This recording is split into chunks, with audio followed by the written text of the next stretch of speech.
Agnès Sigicelli, je le Bonjour. prononce bien?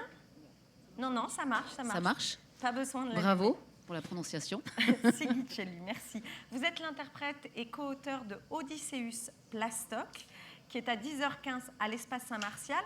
On l'a vu, il y a des tentatives pour réduire le papier, des affiches en Avignon, mais le papier, c'est quelque chose qui se recycle à peu près bien aujourd'hui. Et vous nous parlez des sacs plastiques. Alors, j'ai appris qu'un sac plastique avait une espérance de vie de 400 ans. Je ne pensais pas que c'était autant. Alors, vous êtes parti de ce constat assez effrayant et vous en avez fait un spectacle où l'on suit l'odyssée d'un de ces sacs à travers les continents, les océans. Je vous propose qu'on regarde une bande-annonce.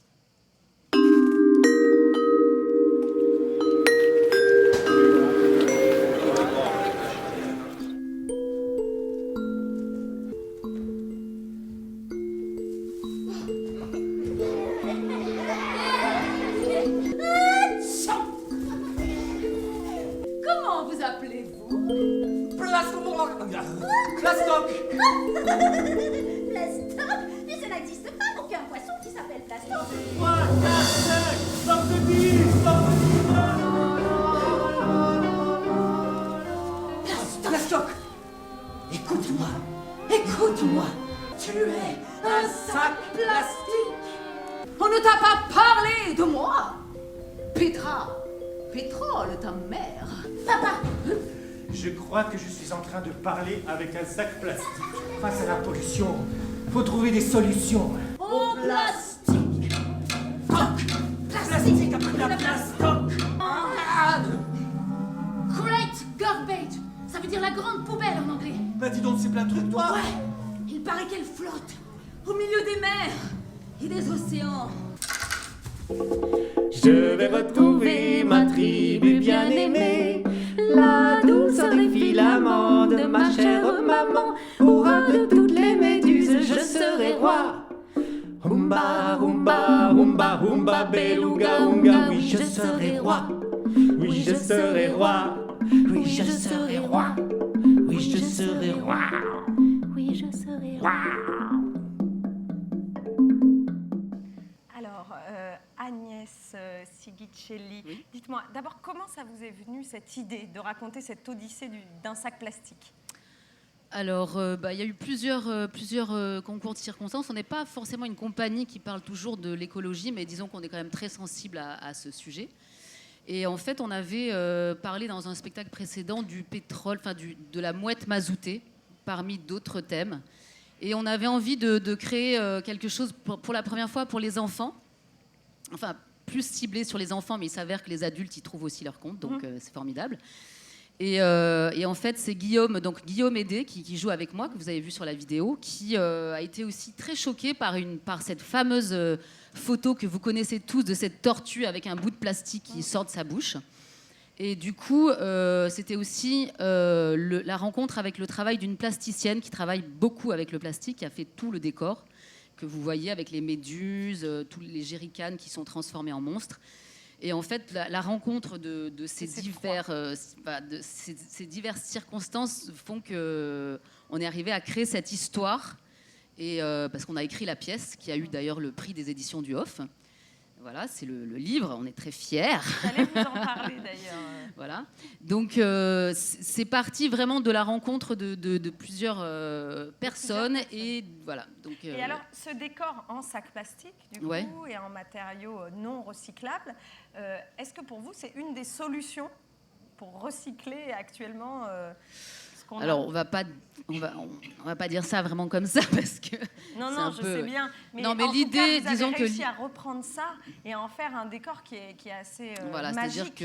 c'est-à-dire que l'idée, c'est de transformer ces choses plastiques qui vont partir dans la nature et polluer les mers et faire beaucoup de ravages, ça on le sait. C'est de reprendre tout ça pour en faire un objet d'art, quoi. Et un Donc, objet utile à votre spectacle, voilà, à votre propos. Voilà. Et puis c'est même dans le spectacle, par exemple, cette grande voile que vous voyez au fond, qui a été faite donc par Sylvie Decugis, qui est la scénographe plasticienne, a été utilisée en fait pour plusieurs manifestations, dont une sur le fait de jeter beaucoup de choses. Jeter, on jette, on prend, on achète, on rejette. Elle avait participé à une conférence comme ça sur ce sujet. Et alors, comment on parle à des enfants d'un sujet d'actualité comme celui-là? Je crois que vous avez travaillé avec une classe, c'est bien ça? Oula, on a joué ce spectacle depuis 4 ans devant énormément d'enfants. On est même allé au Maroc, en Algérie, où c'est un problème qui commence juste, il commence juste à se sensibiliser à ce problème-là. Donc on a eu énormément d'échanges avec des enfants. On a travaillé avec plusieurs classes. En fait, on a fait très souvent des ateliers pédagogiques avec les enfants quand on joue le spectacle dans les villes. On a fait ça aussi dans les pays étrangers. Et malheureusement, à Avignon, on ne peut pas le faire parce que normalement, on fait toujours un échange après le spectacle pour que les enfants puissent poser des questions parce qu'on parle quand même du grand garbage, c'est-à-dire le 7e continent de plastique. Tout le monde ne connaît pas ce phénomène encore aujourd'hui.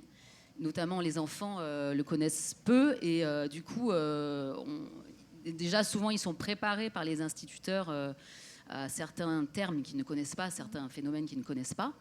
Et puis, nous, dès qu'on a la possibilité, on fait un échange en fait, après le spectacle. Il se trouve qu'à Avignon, on ne peut pas le faire. C'est très dommage parce qu'on joue à 10h15 et que ça s'enchaîne après. Donc, vous êtes très chanceux. Si vous jouiez à 23h30 pour les enfants, on n'aurait pas les enfants. Compliqué. Mais ceci dit, on a pas mal d'adultes à ce spectacle aussi.